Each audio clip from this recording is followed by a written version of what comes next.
যুবকদেরকে জাগানোর জন্য একমাত্র চাবিকাঠি হচ্ছে তার মা বাবা।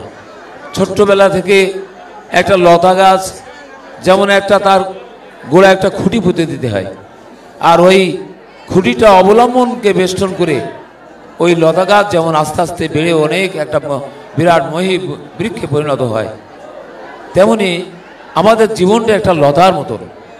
তাই আমাদের যদি একটা আদর্শ বা খুঁটি না থাকে, আদর্শ মানে কি, যা দেখে আমার জীবনটা আমি তৈরি করতে পারি, তাই সত্যানুসরণের একটা বাণী আছে, আদর্শের মাপকাঠিতে যা করবে মেপেই করে যেও। আদর্শের মাপকাঠিতে যা করবে মেপেই করে যেও, ভুলও করবে কম, দ্বন্দ্ব বিধ্বস্তি আসবে কম। আমাদের জীবনের একটা মাত্র বিধ্বস্তির কারণ হচ্ছে যদি আমাদের জীবনে এই আদর্শরূপ বৃক্ষ, তাই সত্যানুসরণে ঠাকুর বলেছেন তুমি আদর্শরূপ বৃক্ষকে জড়িয়ে ধরে বাড়তে চেষ্টা করো, সিদ্ধ কাম হবে। আজকে যুব সমাজ যে পতিত হচ্ছে, যে অন্ধকার পথে তারা নেমে যাচ্ছে, যে সমস্ত পরিবারের মা বাবা ছোটবেলা থেকে ছেলে মেয়েদেরকে ইষ্টপ্রাণ করে গড়ে তোলেনি, মাতৃভক্ত পিতৃভক্ত এবং আদর্শ ভক্ত করে তোলেনি, সে সমস্ত মা বাবারা কিন্তু অত্যন্ত কষ্টের ভিতরে আছেন। আজকে বৃদ্ধ মা বাবারা অত্যন্ত কষ্টের ভিতরে আছেন। প্রত্যেকটা পরিবারের আমরা দেখি, যখন আমরা বিভিন্ন জায়গায় যাই আমাদের মা বাবার কান্না আমরা শুনতে পাই। এই কান্না আমরা শুনতে চাই না। এখানে যারা মা বাবা আছেন আমি আপনাদেরকে বিশেষভাবে করজোড়ে নিবেদন করব, আজকে সময়ের সন্ধিক্ষণে, সময় এমন কাল এসেছে যে কোনো মুহূর্তে আমাদের সমস্ত সব কিছু কিন্তু আমাদের সব কিছু নষ্ট করে দিতে পারে। আজকে যে মিডিয়াগুলো আমাদের ছেলে মেয়েদেরকে, ছোট্ট যুবক যুবতী ছেলে মেয়েদেরকে বিপদগামী করছে, আপনারা একটু ভাববেন ছোট্টবেলা থেকে আমরা তার হাতে কি তুলে দিতে পারি। একটা বড় টাচ মোবাইল ফোন, একটা টাচ মোবাইল অ্যান্ড্রয়েড ফোন তুলে দেবো, নাকি আমার বেদ উপনিষদ স্মৃতিশাস্ত্র আরণ্যক শ্রীমদ্ ভগবত গীতায় যে মূল্যবান যে সমস্ত আমাদের জীবন আদর্শ, আমি একটা ছোট্ট সত্যানুসরণ বইটা যদি তার হাতে তুলে দিই, ওই সত্যকে অনুসরণ করে আস্তে আস্তে আস্তে আস্তে এ কিন্তু বড় হতে পারবে। আমি যেহেতু সবাই এখন আনন্দবাজার প্রসাদ নেওয়ার সময় পার হয়ে যাচ্ছে, আমরা সবাই অধৈর্য হয়ে পড়েছি, বিকেলবেলা আবার অনুষ্ঠান আছে, আপনারা একটু ভাববেন আমাদের জীবনটা একটু প্রভুর জন্য যদি একটু বিনিয়োগ করতে পারি। তাই সত্যানুসরণে ঠাকুর বলেছেন জীবনকে যেভাবে বলি দেবে নিশ্চয় তেমনতর জীবন লাভ করবে। ওই একটা চাইতে গিয়ে 10টা চেয়ে বসো না।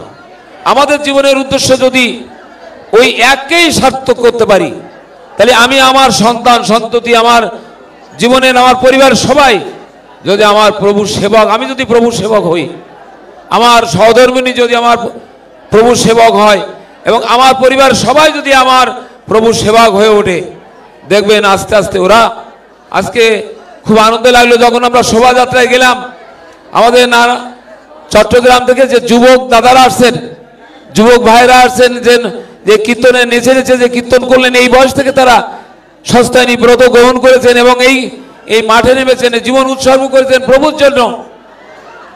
কাজেই এটা আমাদের কিন্তু একটা সুখবর।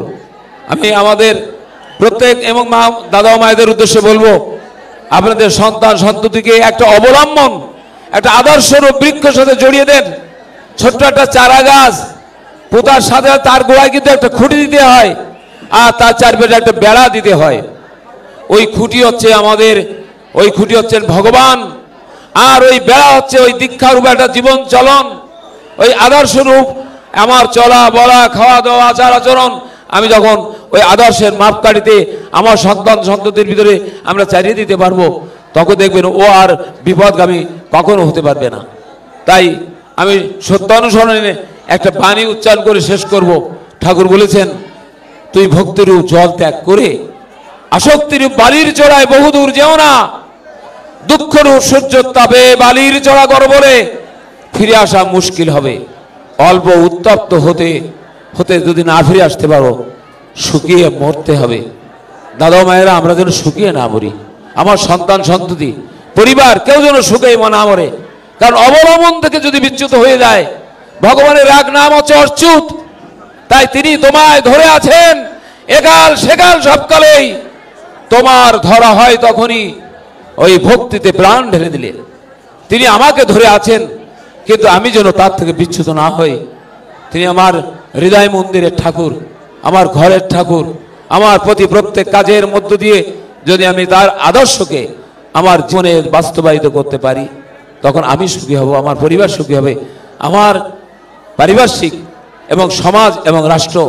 ঠাকুরের ওই বাণী, ব্যক্তি, দম্পতি, গৃহ, সমাজ, রাষ্ট্র উদ্ধারণে যজন যাজন ইষ্টভৃতি সস্তৈনী প্রবর্তকম, এই যে 5টা নীতি, এ যদি আমি আমার প্রত্যেকের জীবনে, ব্যক্তিগত জীবন, দাম্পত্য জীবন, সমাজ ও রাষ্ট্র জীবনের জন্য যজন যাজন ইষ্টভৃতি সস্তৈনী আর সদাচার, এটা প্রত্যেক পরিবারের একমাত্র পাথেয় হয়ে উঠুক।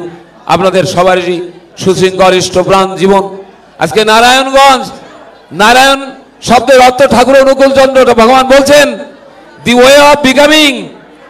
নারায়ণ শব্দের অর্থ ঠাকুর বলছেন দি ওয়ে মানে পথ, দি ওয়ে অফ বিকামিং, বাজাবাড়ার পথ হলো নারায়ণ। ওই একটা নারায়ণ শিলা বিগ্রহ নয়।